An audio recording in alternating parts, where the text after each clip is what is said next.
Welcome back to the show. We're fueled by Hattie B's Hot Chicken. You're damn right it's the same old song and dance. It's just the same old. People in Tennessee seem to change their minds quite often about the direction that they want things to head in.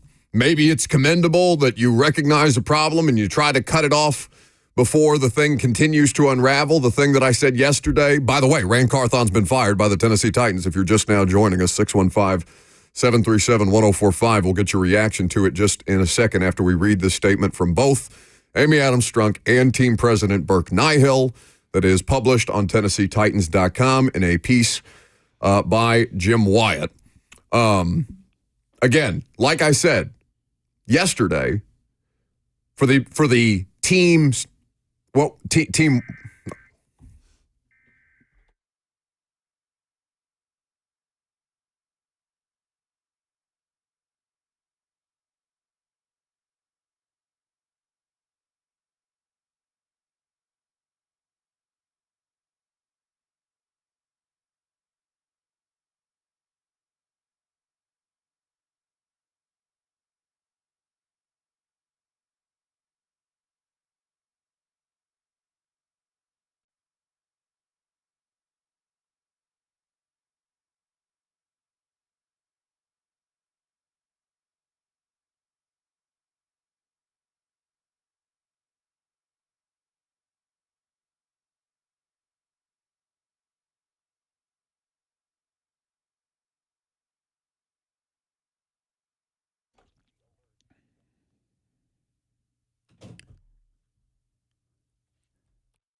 I mean, you can't make this stuff up.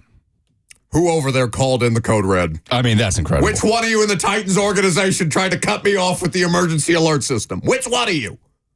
I mean, that is... I swear to God. There are things that you just cannot make up. My blood is already boiling. That, for those who don't know, was the EAS Emergency Alert System test, which we typically get once a month, I believe. But the timing, impeccable on that. Okay. All right. So, just quickly, what I was going to say before somebody issued the code red is there is something to the idea, I will give them a small benefit of the doubt here. A very, very small benefit of the doubt for a 3-14 football team that I just watched basically celebrate losing because they got the number 1 overall pick on Sunday, all right? There is something to not getting lulled into a false sense of security if you believe something is not headed in the right direction and you feel like it is better to make a change before it's too late. There is something to that. Beyond that, again, optically, I think this looks horrible.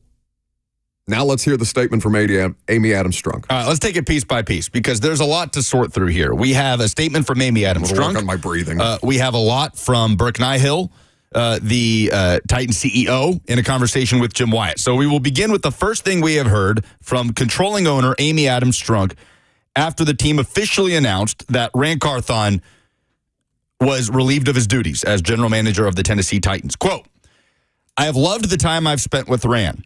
He's a talented football mind, a great man, and friend to everyone along his path."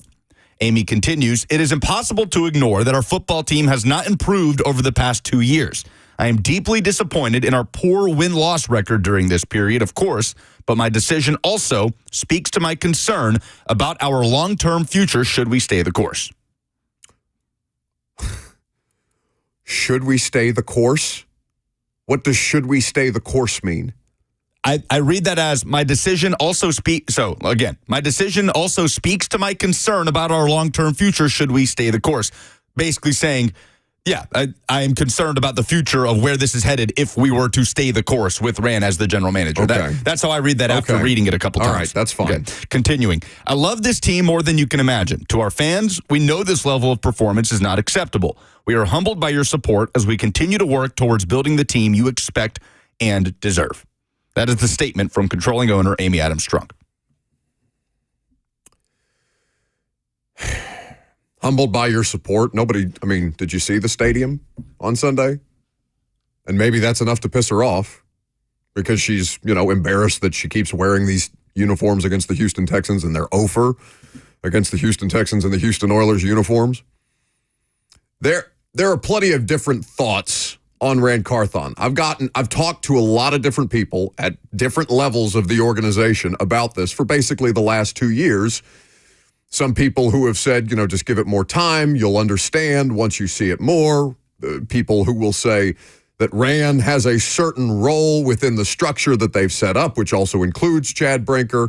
And then they promote Chad Brinker into a role above him as the president of football operations, while also promoting Rand Carthon after bringing in whatever the hell that was under Mike Vrabel.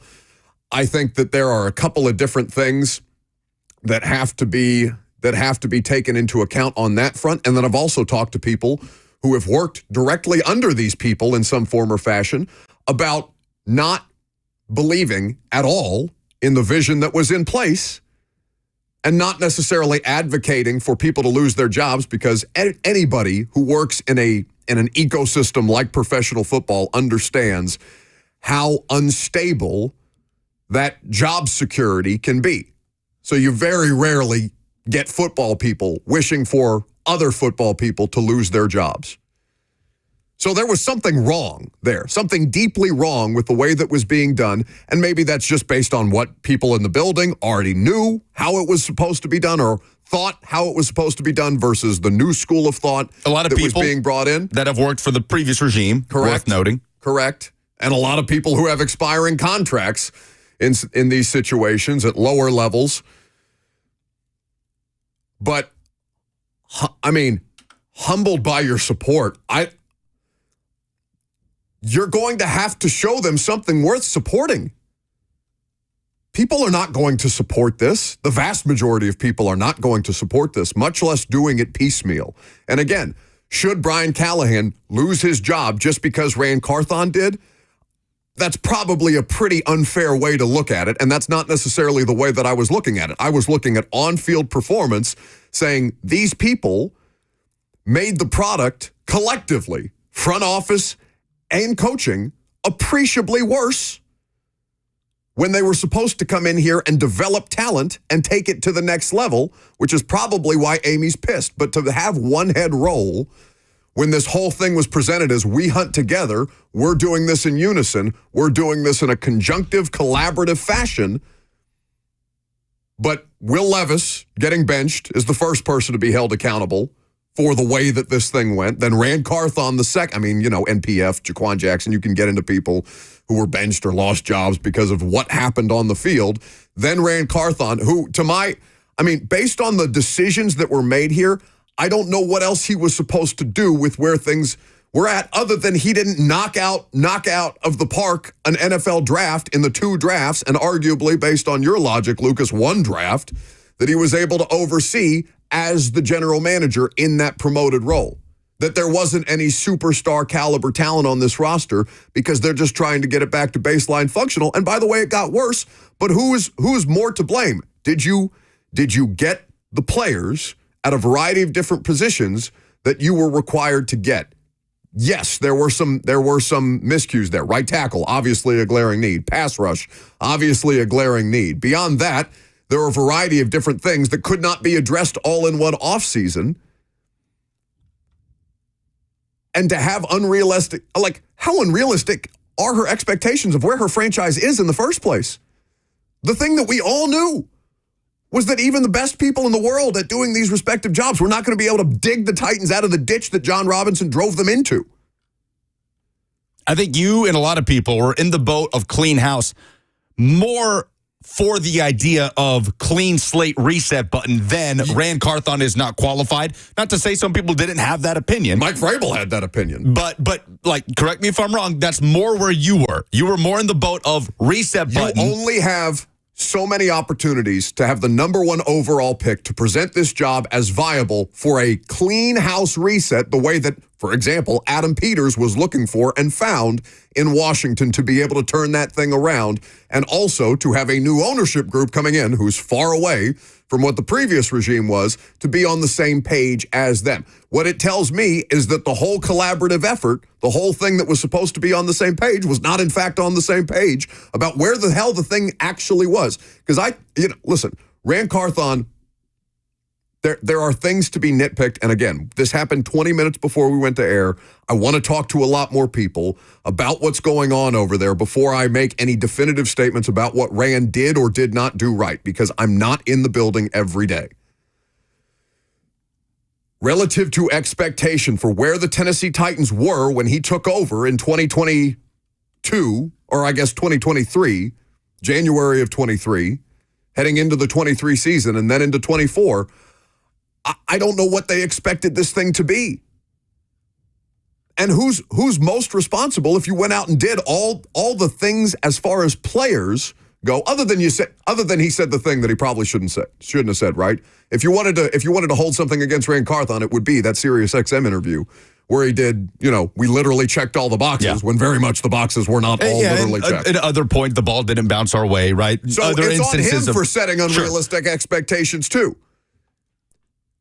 So whether they, when they were hired collectively, Brinker, Carthon, Robinson, all of these, or Anthony Robinson, not John, the structure that was brought in to replace the previous front office administration, whether they upsold her and made her expectations unrealistic is a different matter, because if you're her at that point, then it would be fair to turn around and say, but you told me this was going to be better.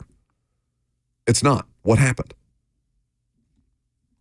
I still don't agree with, I don't agree with doing one and not all of it.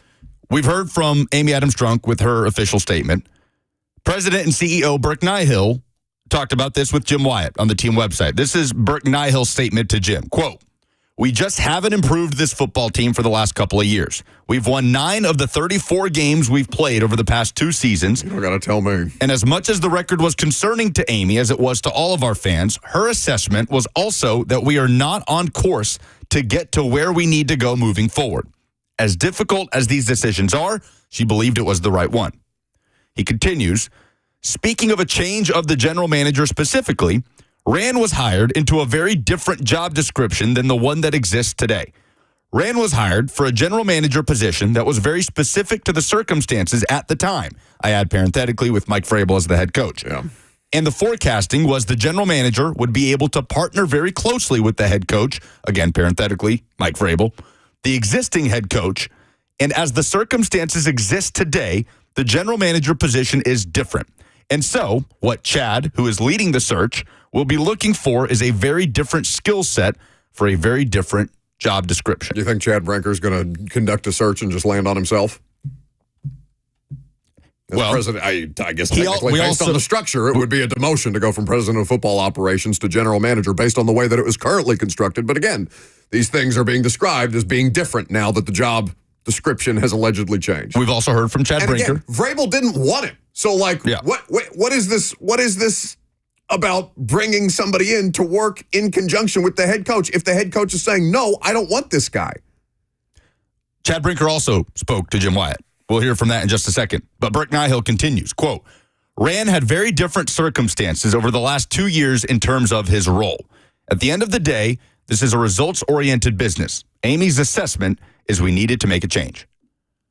That is from CEO and President Burke Nihill to Jim Wyatt on TennesseeTitans.com.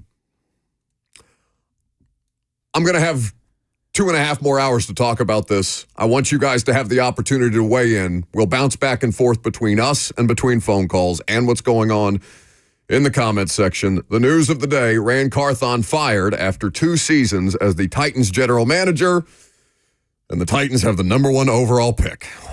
Let's ride. 615-737-1045. I'm going to start with somebody who I think is going to have a unique perspective on this, or at least a perspective that people should want to hear, and that's one of our regulars, UW. Wow.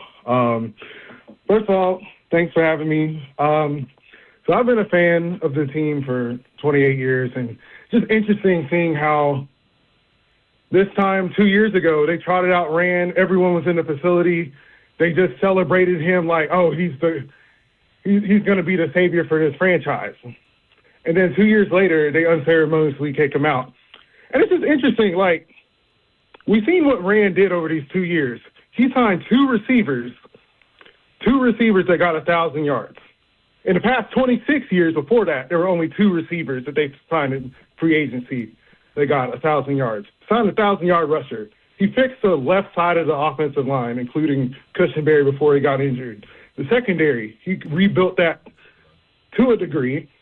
He found gems like Brownlee, and he had good drafts. So my thing is, Miss Amy has turned into a villain. It's like, from 2015 when she got the franchise from her brother up until that Philadelphia game where A.J. Brown went off, it was going well. Now it's like a Game of Thrones. She's basically Daenerys, and now it's time for her nephew to come take her out, respectfully. Maybe it's time for him to take over the team.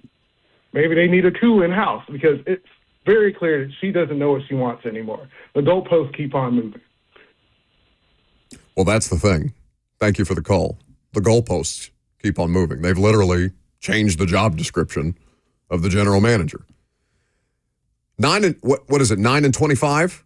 9 and 24? The record while Rand Carthon was the general manager? Listen. 9 of the 34 games over the last 2 seasons. Okay. So the results, it is a results-driven business.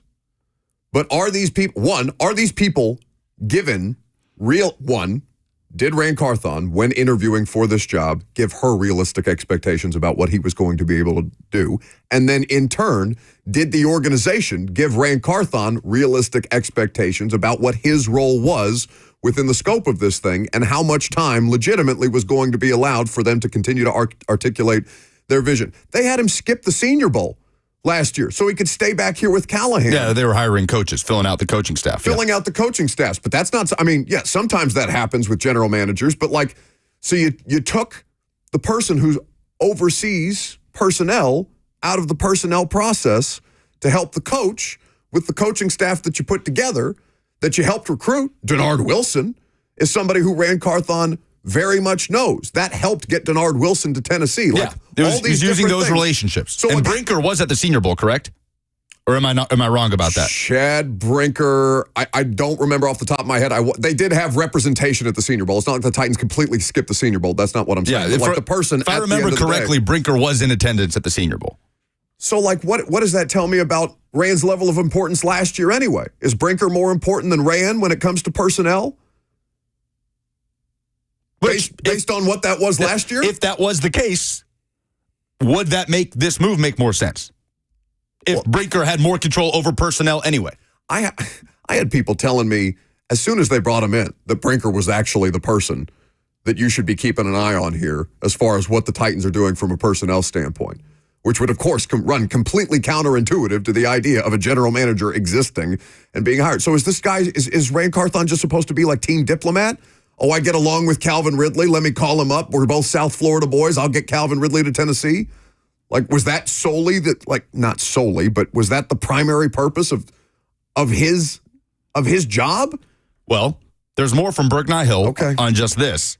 As he continues with Jim Wyatt, and we'll read what Chad Brinker had to say to Jim later, but continuing with Burke Nihill, Nihill tells Jim Wyatt that Chad Brinker will, quote, break ties with respect to the 53-man roster. He says, quote, "It is important to Amy to have absolute clarity in the football organization. And so, while the general manager position will have a primary responsibility on all these things Chad is describing in terms of the day-to-day of overseeing the roster and the coaching staff, Chad is the leader of the football program. So Chad will be the final authority on all football matters, including the roster." Even if they hire a GM. Brinker, Callahan, and the new general manager will work together to make decisions. That's straight from the piece by Jim Wyatt. But again, that quote is from Burke Nihill. Chad is the leader of the football program.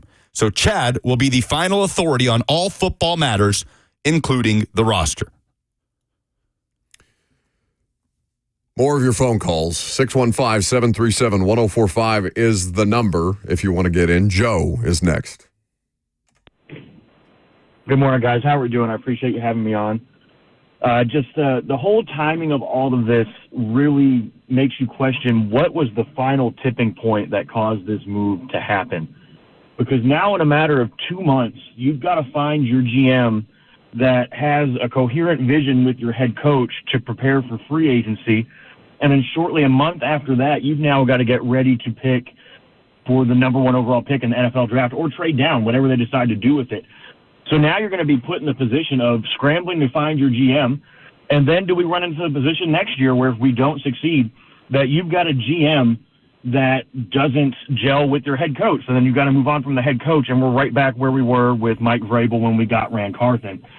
So it's really a head-scratcher when you had a GM come in that seemingly made good moves and brought in solid acquisitions to a roster that had an enormous amount of holes and needed a lot of help.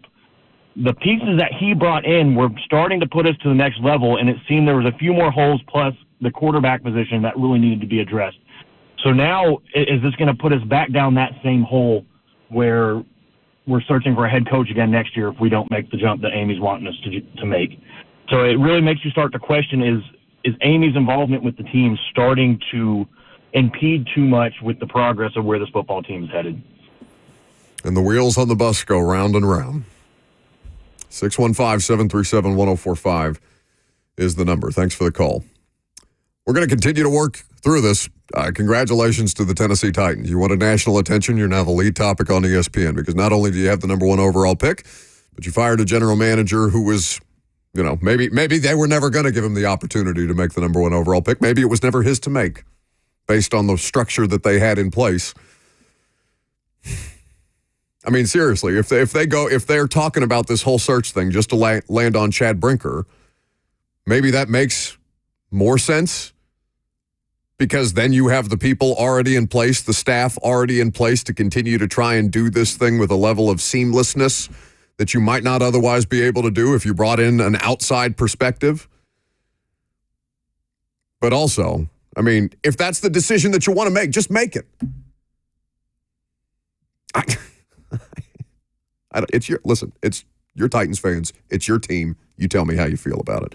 We'll get more of your phone calls. We're going to scrap, we're going to scrap basically anything that we were going to do today because General Manager Rand Carthon has been fired and the Titans, they're still on the clock.